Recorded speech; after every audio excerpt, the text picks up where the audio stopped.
This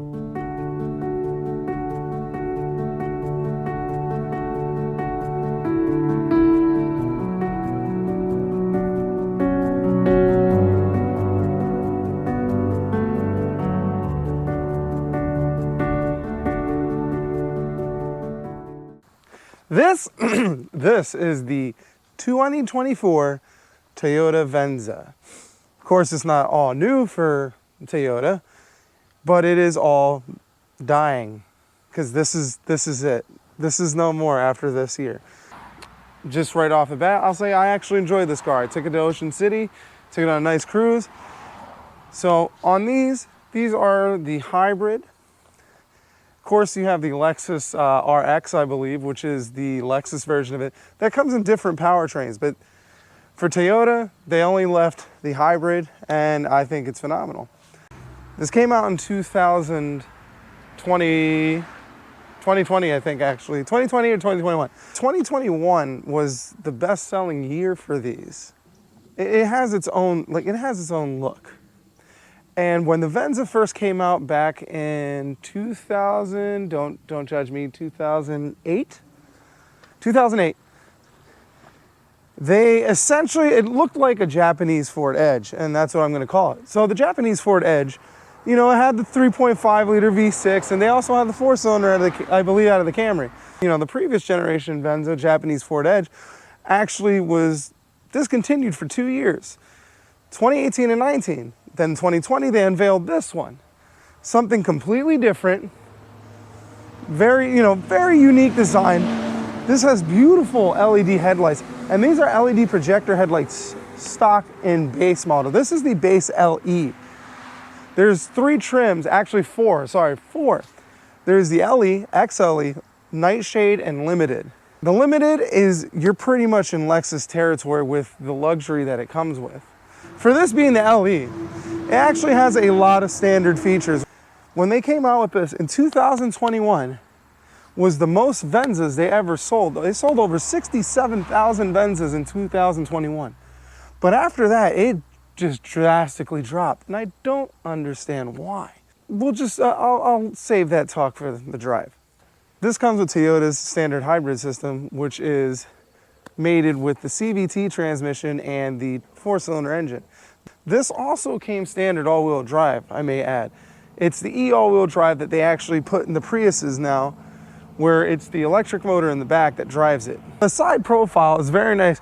The body actually goes here, but up here is kind of a spoiler that, to me, is kind of weird. I'm not fully sold on it, but it fits the body, works the body. It would look weirder if it didn't have that. Once inside, it is beautiful. Like, this is a base model LE. They start about 35,000, a little over 35,000. And for my take, for 35,000, this is actually very nice. It has a lot of soft touch material, very nice stitching on areas of the dashboard, plenty of stuff, Android Auto, Apple CarPlay. It has a relatively decent sized screen. It's the same system that they have in the Prius and everything else. Of course, when you get to the Limited, and I believe maybe the XLE, you can get the JBL system. JBL is very nice, and it actually fills out this whole bezel here, and you get your tweeters on the side panels there on the A-pillar, and you also get a full digital gauge cluster. One thing I also enjoy is physical controls. This is all physical. And even on the JBL, the power and the volume buttons are physical. I like that. The shifter is very nice. You have a couple controls up here. One thing I find a little goofy is where the cell phone charger is. Also, it comes with wireless charger, stock, OEM. It's back here, and it's kind of back there in the cut. And what makes it worse is this power button seems just kind of placed here. They could have put it on the side over here, but they put it here. And it's weird to me. It's goofy. Cup holders are nice. On some models, well, this rolls back. On some models, you have heated and cooled seats controls here, which are out of the way, which you can cover them. It's still a little weird. Then you got this weird tray in here in case you want to keep, I don't know why you're going to put cups in here, but these come in there, but you can also set them in here, and you set them in there and actually raises the cup level. If you have a smaller cup, like a 12 ounce, it raises it to where it's a higher level where it's not sunken so far down. Of course, now you have the LED follows in, standard LED lighting. You have your LEDs for here, for the visors. These do not slide. So, see that? It does this thing. These don't slide. One thing that kind of bugs me in this interior design though, actually, I have two things. This is weird. It comes down and out and then back down. Of course, I get it. It mimics kind of how the front end does, but it's weird to me. I guess it's a padded, slam your head on it. It's padded. Also, I like the glove box, but like the handle, I'm not wild about. I'm used to just flicking up. This, it's over. So it is driver centric, but for the passenger, it's going to be kind of weird. And it's, they didn't do too good on adjusting it. It's kind of bouncy like that. I don't hear it rattling during drives, but it still shouldn't be doing that. It should be nice and tight. Seating in this back, sitting back here, as somebody who's 5'11", I am super comfortable. It's actually very nice. I have plenty of headroom, more LED lighting here. I have my oh shit bar. I'm actually and this seat is back in my position, and I'm a big guy, obviously, I'm a big guy, very big, biggest, and I'm barely touching the back of the seat. Like if I have my legs like this, I'm not touching. I have foot space underneath the seat. This is actually a very comfortable ride. I'm very pleased. You have armrest here, cup holders. Now, of course, me being big, it's kind of tight up against me because they are narrow seats. Coming back here, on the higher models, you actually have a brake light going all the way across. On this one, LE, you just have it there. You don't have any other badging except for Venza and Toyota. I think it's pretty sweet that taillights go all the way across like that to the Toyota emblem. Now, another thing that irks me. Why are we doing this, automotive world? Why are we doing this?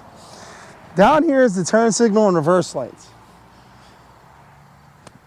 I know I can't be alone when I say this, and this is just me going on this alone. I'm pretty sure there has to be something to back this up. The most common damage that a car gets is a bumper hit. Like just bumper, just a quick bumper, fender bender they call it. This, just a small tap is gonna make this an expensive repair more than if somebody just bumped it and just scuffed it. Why are we putting lights at the bottom and furthest point of the bumper? Why are we doing this? Why are we doing this? This is ridiculous. And SUVs, we're in SUVs now, we're getting higher. Why are we putting the lights lower? Why are we doing this?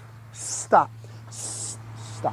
And of course, you got your button down here to open it. But again, one cool thing, because it's base model, is this foot. Use your foot. Base model. Plenty of room. Have the sweet thing. You have a full-size spare in this thing. 2024 and has a full-size spare. How do you don't get that anymore? That's awesome. Seats fold down. Really easy. Then you got plenty of room back here. I read people said one reason this failed because it didn't have plenty of cargo room. You gotta be shitting me. This has plenty of cargo room back here. Yes, it's sloped down. I think it has plenty. And if you fold down the back seats, you have even more. The design is a bit of, like I said, it is a bit of a curse for the cargo space because you are stuck here by the window, but come on.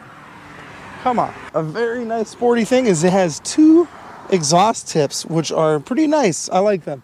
It adds the design. This comes in the multitude of colors. Out of all of them, this is my favorite. This is called Titanium Glow.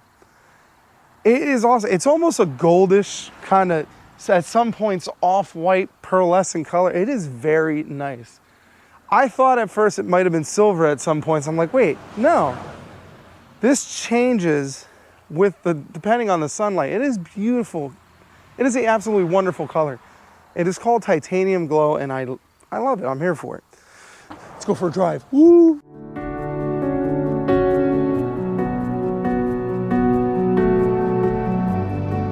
It is a very, very comfortable ride. In here, it's very quiet, very refined. It's a lot of the noise, like road noise, is just muffled, and it actually feels really comfortable going down the road. You don't feel a whole lot of the bumps. It's very soft and cushy. I've seen reviews on this where they say the motor it's noisy motor. It really isn't though.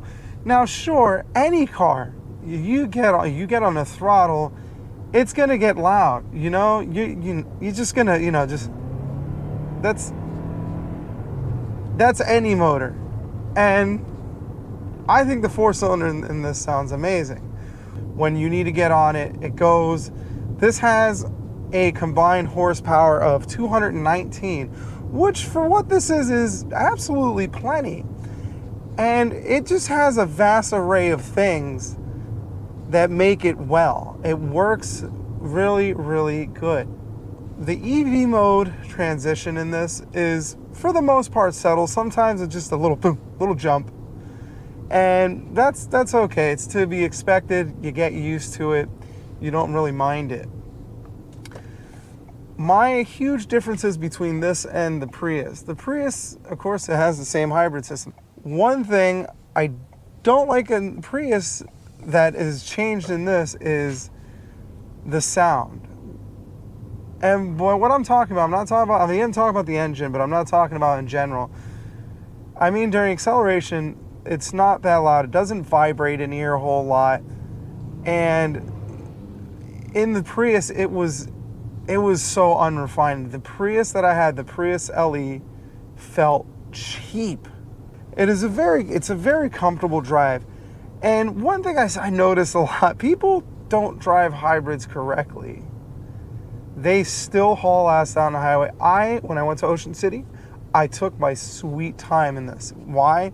Because it was a comfortable ride. I don't feel fatigued in these seats. For cloth seats, they are very comfortable.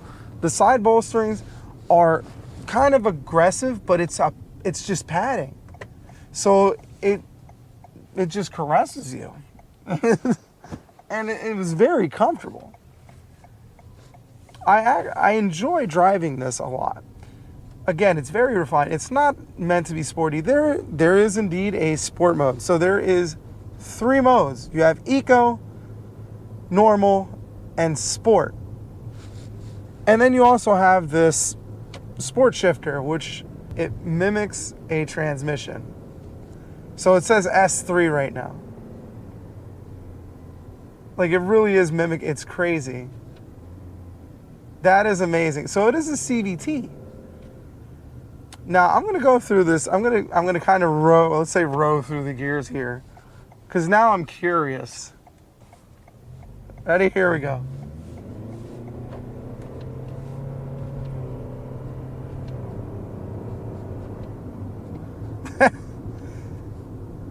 So it mimics a 6-speed transmission. It's hilarious. I'm not sure why you would need to drive this in sport mode, but I'm going to go back to eco because that is the best way to enjoy this car. To enjoy the Venza, you have to have it in eco mode, because then you're getting the most out of this car. You're getting the refined ride, the elegance of what it is, just the interior. You get to appreciate more of this car by driving it correctly. letting it go into EV mode, getting that percentage up there. So this gets an EPA rated 37 city, 40 highway. I got 44 miles per gallon from Pennsylvania to Ocean City, Maryland, from Eastern Pennsylvania, 44 miles per gallon. That's phenomenal. This thing exceeded what it's supposed to get on the EPA ratings, which is phenomenal. It's great. You guys, I'm sure a lot of my subscribers, I like power. I like horsepower. I like having it. This is one of those applications that it actually tamed me down to not caring. Now, to a point. Because I want to be able to merge. I want to be able to go into traffic. I need to be able to accelerate. This has enough power with the electric motors to give me that power to merge onto the highway at a decent pace, to merge, to switch lanes if I have to pass. It works. And of course, this comes with standard adaptive cruise, lane keep assist, and compared to the Prius, on this, it works a lot better.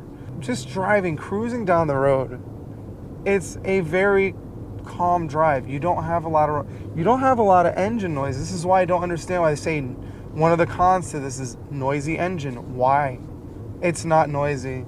If you actually drive a hybrid, how you're supposed to drive to get the best fuel efficiency, the engine is barely noticeable. So just, trying to get a traffic speed here. That's it. That's as loud as it gets. And I am at speed now. That's it. That was the sound. It was nothing. It is not noisy.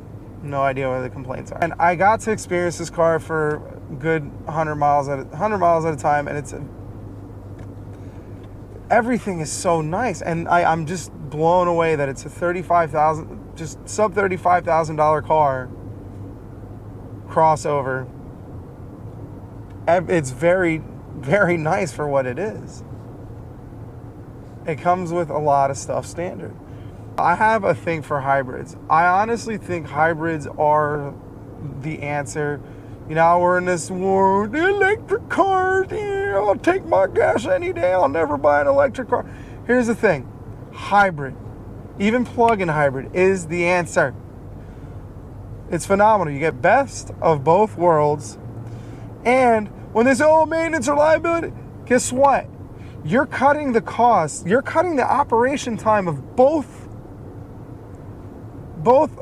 propulsion systems. You're cutting the operating time of the gas motor.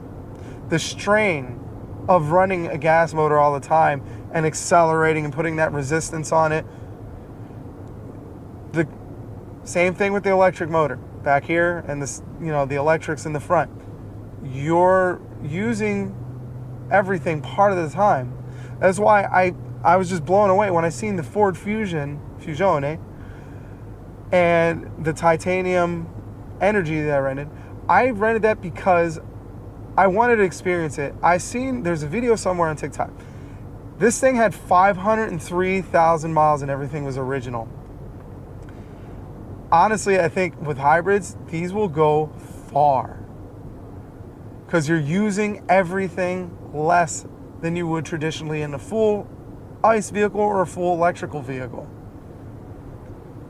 I think hybrid is the absolute phenomenal choice. And if you want to save gas, it's perfect. If you want to tame yourself from driving, it's perfect. If you don't have the willpower, I feel bad for you, son. Because I got 99 problems and gas ain't one. Another thing I enjoyed from the Fusion, just the gauge cluster had kind of, for me, it was a game. They have the tree, and you got to grow as much crap on it, much leaves as you can. That's how you know you're being efficient. This has a gauge on it. It's your trip miles per gallon, your total miles per gallon, and your instant miles per gallon. And my goal is to just raise that bar as far as I can. I want to keep going. Again, I averaged about 44. There were trips that I've taken within short distance in town, my trip miles per gallon was 46 miles per gallon. If I drove this in a mix of rural and city, I honestly think that I can get maybe close to 50 miles per gallon in this thing. And again, you have to drive it right. You can't just mash on it. You can't. If you mash on it, you're just going to constantly go in the gas, never use the electric. You can use the electric for acceleration, but that's it. Why did they kill this? This is a phenomenal car. This, again, just like the Fusion Hybrid. Why? The Fusion Hybrid, it needed some things. They needed to sort the batteries better to have more trunk space. But again, why? This is just like, I don't get it. In 2025, they're introducing the Crown. But here's what I don't understand. Why put all this beautifulness together? They put it in nice design, beautiful packaging, paint, great. For only a 4-year model run. 2025, they're coming out with the Crown Signia. The Venza, it's always had an identity crisis. This, for me, feels like it doesn't. Like it found its place. It's more of a less rugged, I guess, RAV4. And RAV4 to me is also another one that's, I hate it. I love this. Why Toyota? The sales for some reason just dipped on these, which to me is kind of weird. I don't understand why these didn't fare that well. These are phenomenal cars, and it's very, very comfortable. It's roomy. And that's why I don't understand. Yes, I get it. The Japanese Ford Edge was whatever. They didn't want to call it an SUV or a station wagon. I call it a crossover because that's what it is. That's what this is. It has plenty of room, though. It's very comfortable. But then the Crown, I get it, it's slightly bigger. It has a little more stuff. But then again, that's also going to have an identity crisis. Where is the Crown Signia going to fit in? I still believe they should have stuck with this, made improvements, maybe changed some design a little bit, even though it has a great design already. I just don't understand why they did all that work just to cut it off so soon. Yes, sales have tanked, but sales have tanked for everything. But why would you just cut it so quickly? 4 years. Why not a refresh? Why not, hey, this is the new Venza, now 240 horsepower, combined horsepower, blah, blah.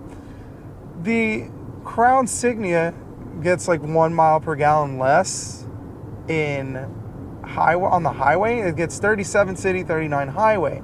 But all in all, again, I don't understand. It's another great vehicle that for some reason sales dropped and it's getting the axe.